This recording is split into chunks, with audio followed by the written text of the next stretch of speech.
Hello everyone, this is Pankaj Kewat from Verma Bokaro Jharkhand. और आज की हमारी रेगुलेशन रहेगी रेगुलेशन नंबर 18, यानी कि सॉफ्ट फिटिंग। तो फिर soft fitting, yes, this is regulation number 18। तो इसमें हम लोग ज़्यादा कुछ डाटा है नहीं कि आपको याद करने की जो ज़रूरत पड़े, या फिर कुछ ऐसी डाटा है नहीं कि एग्ज़ाम में आपसे पूछा जाए। बट फिर भी रेगुलेशन है, हमें देखना होता है एज ए वर्किंग पर्पस या फिर सेफ्टी ऑफ पर्पस के अकॉर्डिंग हमें रेगुलेशन देखना ही होगा।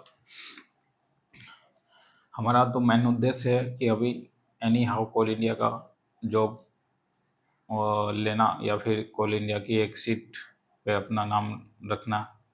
तो उसी के पर्पस के अकॉर्डिंग हम लोग रेगुलेशन देख रहे हैं, ना कि वर्किंग ऑफ माइंस के पर्पस से। तो सबसे पहले ये जो टू इंडिपेंडेंट सिग्नल है, ये मैंने टू लेटर लिखा है, टू इंडिपेंडेंट सिग्नल। यानी कि अगर हमारा शाफ्ट वाली मेथड कहीं यूज़ हो रही है या शाफ्ट के थ्रू से अप एंड डाउन होता है, तो वहाँ पे दो इंडिपेंडेंट सिग्नल्स प्रोवाइड किए जाएंगे। इंडिपेंडेंट सिग्नल्स मीन्स दो अलग अलग तरीके के सिग्नल प्रोवाइड किए जाएंगे। सपोज दैट ये एक सिग्नल हो गया और दूसरी ये सिग्नल हो गई, ठीक।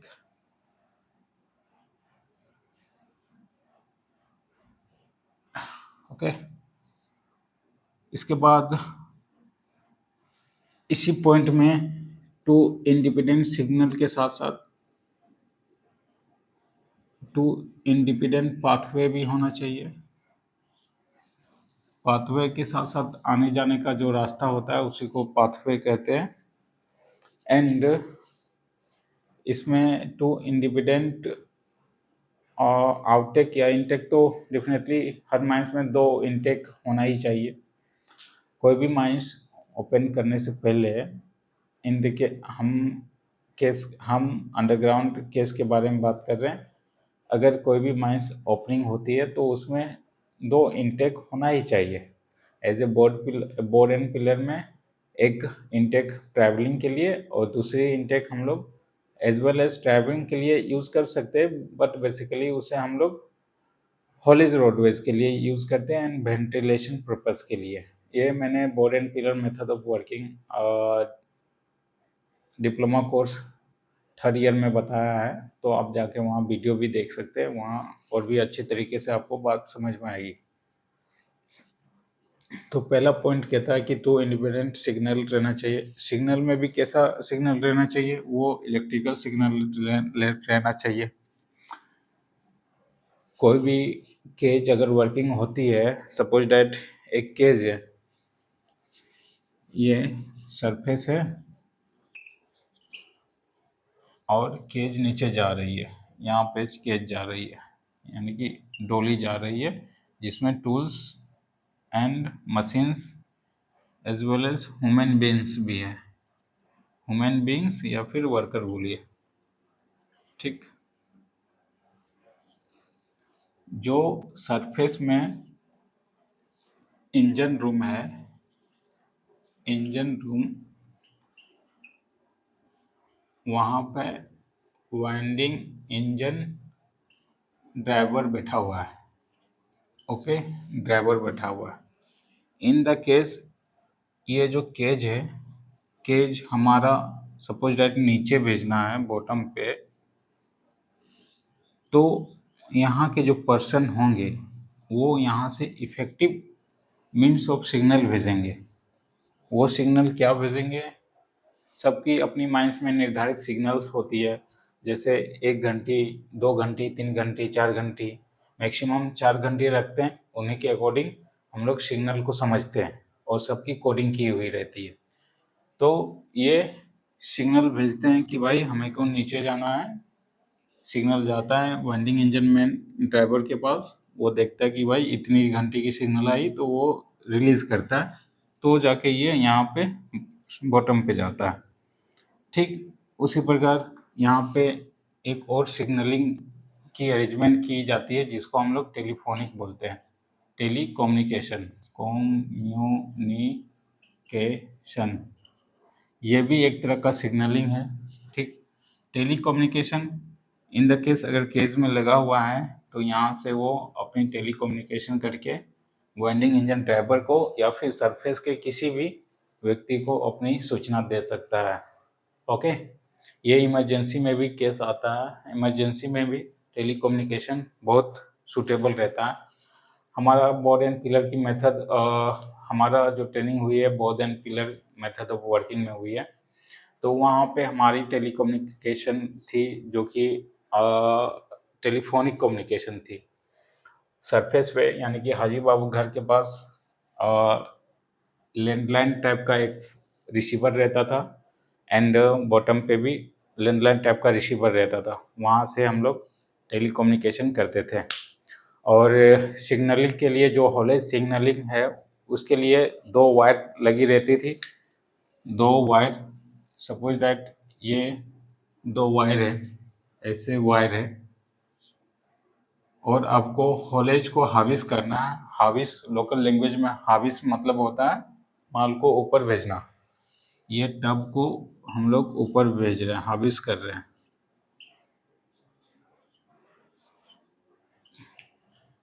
ओ सॉरी, मैंने वायर में ही टब बना दिया। सपोज दैट ये वायर इधर है और आपको सेट ऑफ टब को हाविस करना है। तो हाविस करने के लिए जो हम लोग टेली कम्युनिकेशन का यूज़ ना करके टेली कोडिंग का यूज़ करते थे, यानी कि सिग्नलिंग का यूज़ करते थे। ये दोनों वायर को जब भी आप अटैच करेंगे, इसको अटैच करेंगे तो ऊपर में बेल लगा रहता है, उससे घंटी बजती है। अटैच करेंगे तो बेल लगा रहता है, ऊपर में घंटी बजती है, और उसी से ड्राइवर समझता है कि हाँ भाई हाविस करना है, तो रस्सी को खींचो। तो वो वाइंडिंग इंजन मोटर के साथ जो मशीनें रहती है वो रस्सी खींचती है। तो ये हो गया signalling arrangement. Signalling arrangement underground में अगर ये कितनी वोल्ट की होनी चाहिए जो प्रॉपर तरीके से काम करे, तो ये मिनिमम 25 वोल्ट होनी चाहिए, और इसकी जो चिंगारी रहेगी इनफ्लेमेबल रहेगी। फ्लेम प्रूफ रख सकते हैं, फ्लेम प्रूफ एपरेटस रहेगी, जिससे कि इसकी जो चिंगारी से अगर इन द केस कोई भी फ्लेमेबल गैस पाई जाती है, इनफ्लेमेबल गैस पाई जाती है, तो उस पर आग ना लगे, ऐसी इसकी अरेंजमेंट लगी रहती है। 25 वोल्ट में आप अगर टच करेंगे तो झटका सा, थोड़ा सा भी झटका महसूस होगा, लगेगा नहीं। तो ये ऐसे करके सटा के करना होता है सिग्नल।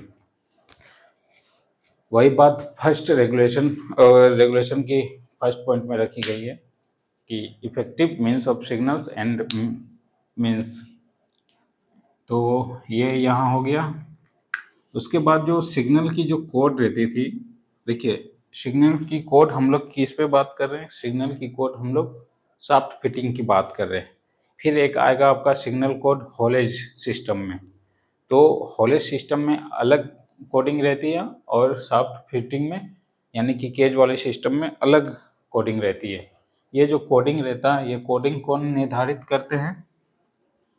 ये कोडिंग मैनेजर निर्धारित करते हैं, यानी कि माइंस मैनेजर निर्धारित करते हैं। और जो बैंक्समैन एंड ऑन सेटर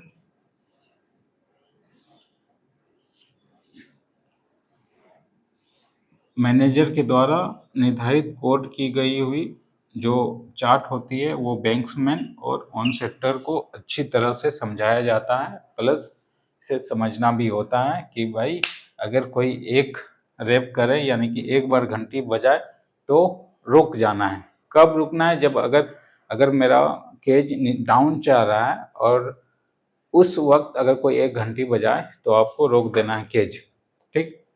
उसके बाद अगर कोई केज रुका हुआ है, उसके बाद अगर कोई केज रुका हुआ है तो आप उस समय अगर 1 घंटी आती है तो आप समझिएगा कि केज ऊपर ले जाना है, यानी कि ऊपर वाली रस्सी खींचो। ओके, एक रेप में स्टॉप भी होता है और राइज भी होता है। स्टॉप फॉरवर्ड जब हमारा केज मोशन में रहे तब स्टॉप, और राइज कब, जब स्टॉप में रहे तो राइज। ओके, ये वन रेप। ठीक, उसके बाद अगर 2 बार अगर कोई सिग्नलिंग देती है तो आपको धीरे धीरे नीचे करना है, मतलब धीरे धीरे छोड़ना है। केज यानी उतरना चाहता है, इसलिए आपको 2 सिग्नल दिया है बाय घंटी के मीडियम से, तो अब उसे छोड़ो नीचे। फिर अगर थर्ड सिग्नल देता है तो आप रेडी रहो कि केज ऊपर खींचने के लिए या फिर नीचे भेजने के लिए। यानी कि जो थर्ड घंटी रहती है वो रेडी की सूचना देती है कि आप रेडी रहो। उसके बाद जो 4 घंटी होती है वो इंटर द केज, यानी कि केज इंटर कर रही है। ओके, तो ये जो रेपिंग सिस्टम होती है ये हमेशा इंजन रूम में, मैंने बताया था वाइंडिंग इंजन मैन ड्राइवर ये बंदे के पास हमेशा रहना चाहिए। इंजन रूम में एज ए चार्ट बना के रहना चाहिए जिसमें कंट्रोल साइड मैनेजर का होना चाहिए, और मैनेजर की रिस्पॉन्सिबिलिटी है चार्ट प्रोवाइड करके इंजन रूम में रखना। प्लस जहाँ केज या फिर बैंक्समैन हो या फिर ऑन सेटर हो उनके पास भी रखना। ओके, और ऐसी जगहों पे भी रखना जहाँ से फॉर ए जनरल पर्सन के लिए समझ में आ सके कि कितनी कोड है यहाँ या क्या कोड की निर्धारित की गई है। तो आप केज में भी हो सके तो आप रख सकते हैं, केज में भी। ओके, इसके बाद गाइड्स। ये गाइड्स क्या करता है? गाइड मतलब अगर लोकल लैंग्वेज में समझे तो अपने गाइड्स या गार्डिंग के लिए घर पे बहुत सारे बंदे कुत्ते भी रखते हैं, तो वो गाइड्स करता है घर को। ठीक इसी प्रकार यहाँ भी गाइड्स लगे रहते हैं। और ये डॉग मैंने लिखा है, ये डॉग मीन्स कुत्ता, तो वो डॉग का कुत्ते की बात ना करके यहाँ डॉग का मतलब होता है कि जब भी अगर केज हमारा ओवर वाइंडिंग हो के ऊपर चला जाए, मान लीजिए ये सरफेस है और केज वाइंडिंग इंजन रूम में ओवर वाइंडिंग हो गई और ये केज हमारा ऊपर चला गया, तो यहाँ जो पुली लगा हुआ है या फिर पुली ही समझ लीजिए, यहाँ जो पुली लगा हुआ है, 1 मिनट में ज़रा इंक डाल लेता हूँ, इंक मिल नहीं रही है। ठीक है, आप समझ लीजिए यहाँ जो पुली लगा हुआ है तो ओवर वाइंडिंग हो जाएगी तो यहाँ पे पुलिस से टकरा के ये तो एक्सीडेंट का मैटर हो सकता है। यानी कि अगर इन द केस रोप टूट गया तो पूरा केज नीचे जाएगा और केज में जो भी पर्सन होगा सबकी स्पॉट डेथ भी हो सकती है, एक्सीडेंट भी हो सकती है। तो ऐसे केस में ऐसा यहाँ अरेंजमेंट रहता है कि ये जो डॉग क्या करता है, अगर ओवर वाइंडिंग हुई तो ये केज को पकड़ लेता है गिरने से, या ओवर वाइंडिंग होने से, गिरने से क्या, नीचे गिरने से पकड़ लेता है या फिर ऊपर जाने से भी पकड़ लेता है। तो इस तरह का ये डॉग का काम रहता है। ठीक है, ये सेफ्टी डिवाइस है।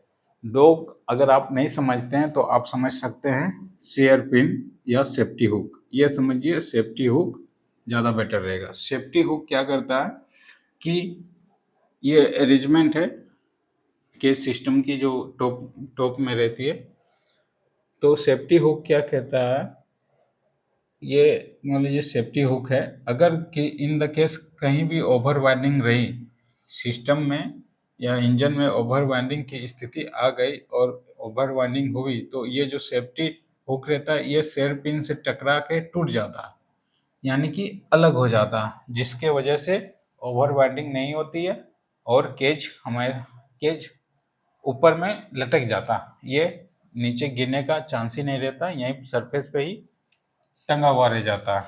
वो किसके वजह से? सेफ्टी हुक के वजह से।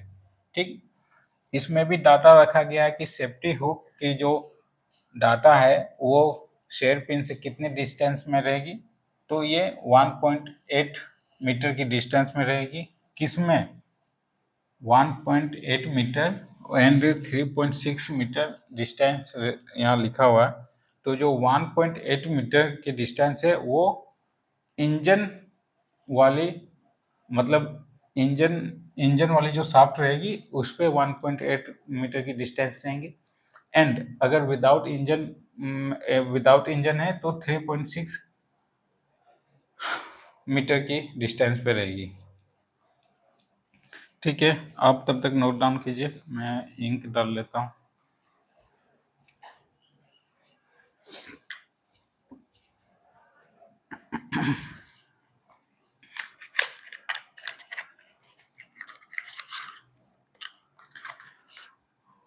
तो सिंग शाफ्ट फिटिंग में ऑलमोस्ट रेगुलेशन 18 की पॉइंट से इतना ही रखी गई है। बाकी हम लोग देखते हैं रेगुलेशन क्या कहता है।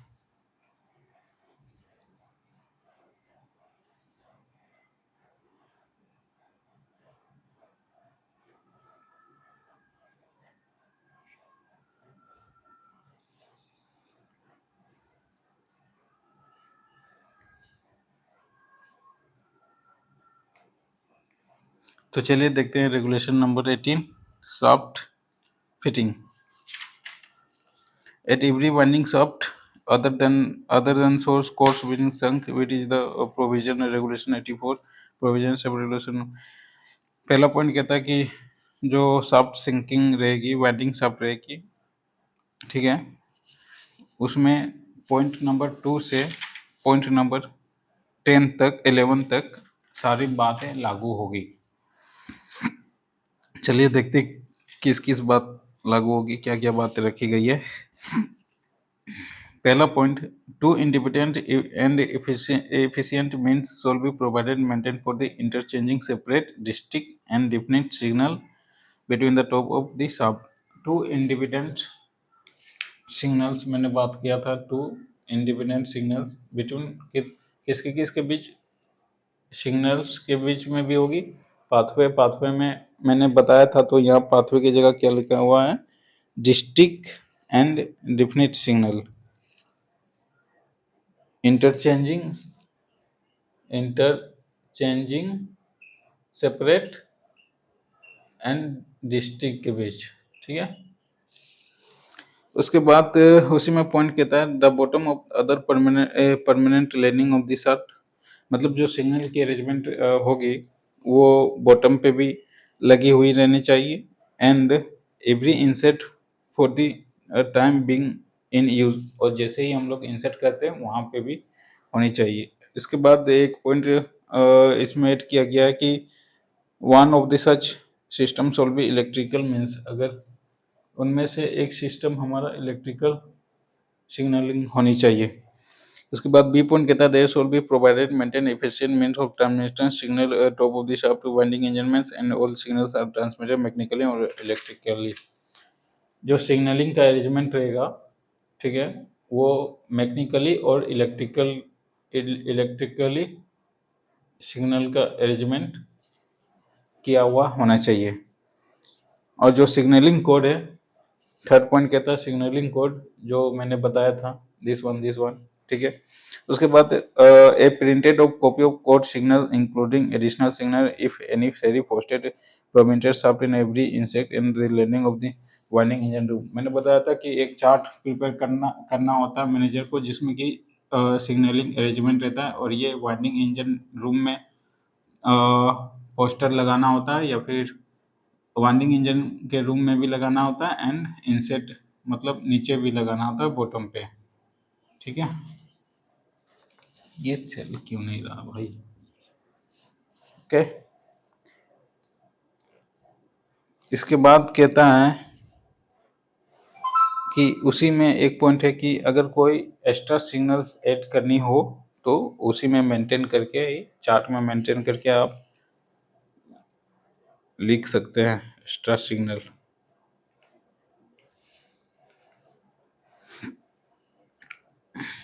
इसके बाद कहता है any no person other than banksman or on shutter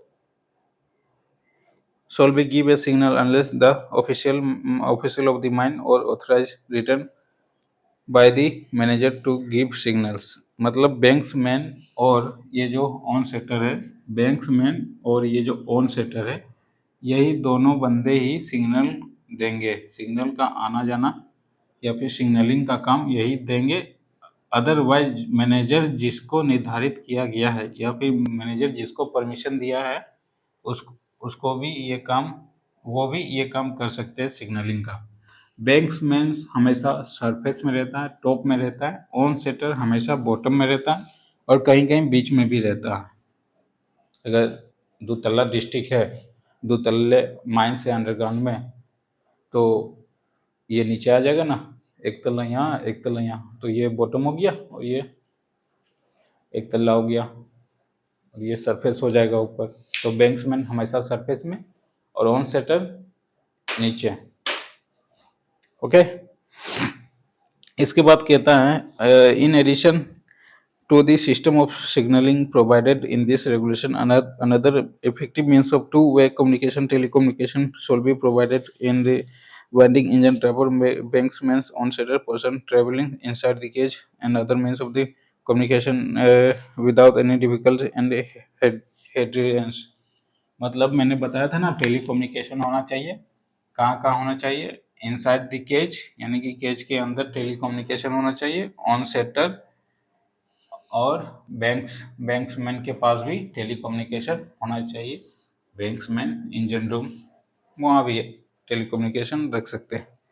इसके बाद कहता है the shaft shall be provided with sufficient number of guides ensure the smooth और safe travels for the cage of means of convince.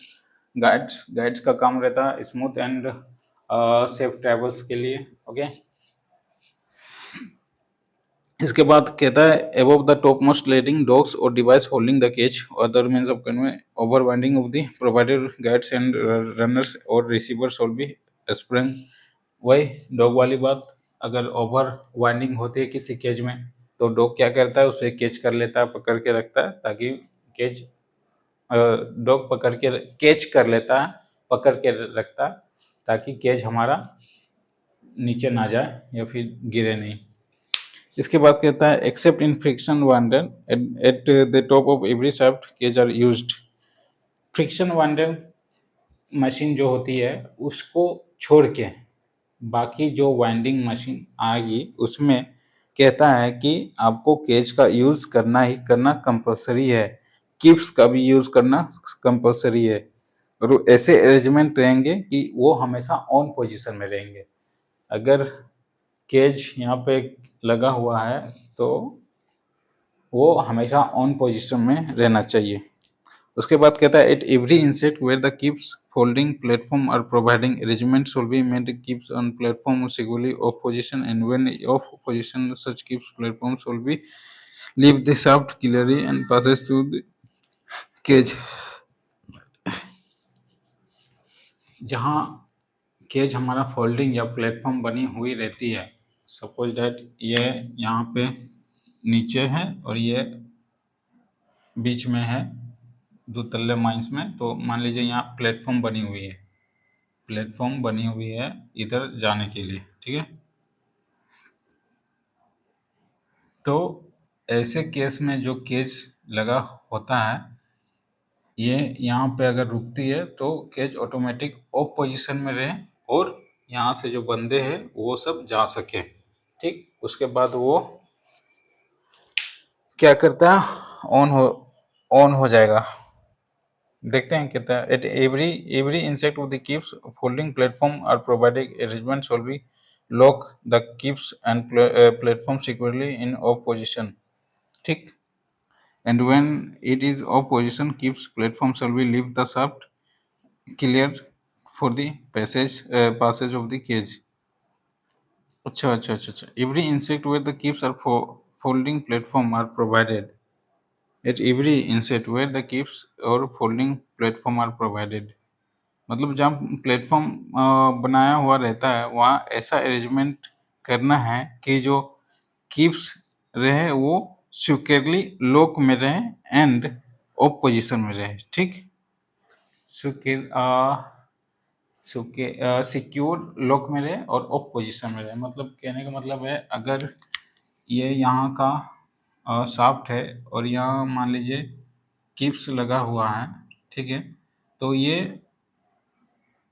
Kips लगाते हैं platform में, ठीक है, और ये प्लेटफॉर्म के सामने किप्स लगा हुआ है, तो ये हमेशा लॉक पोजीशन में रहे ताकि ये जो शाफ्ट है ये नीचे जा सके with securely and freely, securely and clearly. ठीक है, इसके बाद से थर्ड पॉइंट कहता है in every such case a proper automatic indicator show to position of the platform case में भी प्रोवाइडेड इन सब position seen with the banksman. एक प्रॉपर ऑटोमेटिक इंडिकेटर भी होना जरूरी है कि भाई केज हमारा कितना नीचे जा रहा है। प्रॉपर इंडिकेटर, ठीक है, ये क्या करता है, ये दर्शाता है कि शाफ्ट हमारा कितना बॉटम में है या फिर कितना, या फिर कहाँ पे, किस जगह पे है। किसको दर्शाता है, ऑन सेटर को, ठीक, और बैंक्समैन को। इसके बाद कहता है प्रोटेक्टिंग रूफ। हाँ यार, ये प्रोटेक्टिंग रूफ बहुत बेस्ट सेफ्टी डिवाइस है केज के लिए। प्रोटेक्टिंग रूफ होता क्या है मैं बताता हूँ।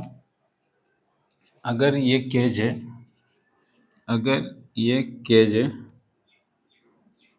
यानी कि डोली है, तो ये जो रूफ होता है ये ऊपर यहाँ पे प्रोटेक्टिंग रूफ लगा रहता है। प्रोटेक्टिंग रूफ यानी कि एक अलग से सिस्टम जो छत का काम करता है, ठीक, छत का काम करता है। अगर इन द केस ये नीचे नीचे जा रहा है, ऊपर से कोई पत्थर या कुछ भी सामान गिर जाए, तो ये जो रूफ है वो प्रोटेक्ट कर लेता है यानी कि बचा लेता है, इसलिए प्रोटेक्टिंग रूफ लगा रहता है। और प्रोटेक्टिंग रूफ लगाने का जो मतलब होता है वो तब तक नहीं लगा सकते हैं जब तक कि जो केज है हमारा 45 मीटर डीप ना चला जाए, 45 मीटर डीप ना चला जाए। ये डाटा दिया हुआ है डीजीएमएस ने कि अगर प्रोटेक्टिंग रूफ लगी है तो 45 मीटर डीप होनी चाहिए। ठीक, इसके बाद कहता है कि the gap both vertical and horizontal between the protecting roof and top of the cage when the cage is bottom of the shaft shall not be exceed 15 centimetre. 15 centimetre कहीं data है, अरे हाँ यार दिस वन, ये 15 centimetre मैंने लिखा था। तो ये जो 15 सेंटीमीटर डिस्टेंस है ये क्या कहता है, जब हमारा केज, ये केज जब हमारा बॉटम में चला जाए, ठीक है, बॉटम में चला जाए, तो जो प्रोटेक्टिंग रूफ है, ये जो प्रोटेक्टिंग रूफ है और ये केज का जो, देखिए देखिए इस, अब इस तरह देखिए, ये मान लीजिए प्रोटेक्टिंग रूफ है और इसको मान लीजिए केज का छत है, ठीक है। तो ये जो प्रोटेक्टिंग रूफ और केज का जो छत होता है वो 15 सेंटीमीटर एज ए हॉरिजॉन्टल और as a vertical distance maintain होना चाहिए। 15 सेंटीमीटर प्रोटेक्टिंग रूफ और top of the cage distance maintain होना चाहिए। कैसे के कौन सा सिचुएशन में, जब हमारा केज बॉटम पे रहे, when cage is bottom shall not exceed 15 centimetre. 15 centimetre तक रख सकते हैं लेकिन 15 सेंटीमीटर से एबव नहीं रख सकते। तो ये हमारा रेगुलेशन नंबर 18 कंप्लीट। अब हम लोग मेन वाइंडिंग देखेंगे, रेगुलेशन नंबर 81 जो कि नेक्स्ट वीडियो रहेगी।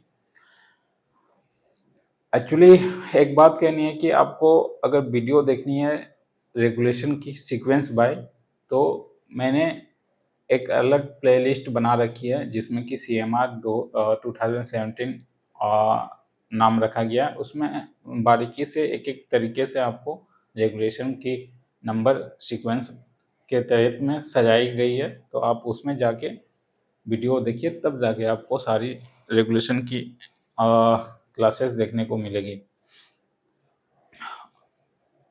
आई रिपीट इट, अगर आपको सीक्वेंस में देखनी है तो प्लेलिस्ट में जाइए, यूट्यूब में प्लेलिस्ट में जाइए हमारे चैनल में।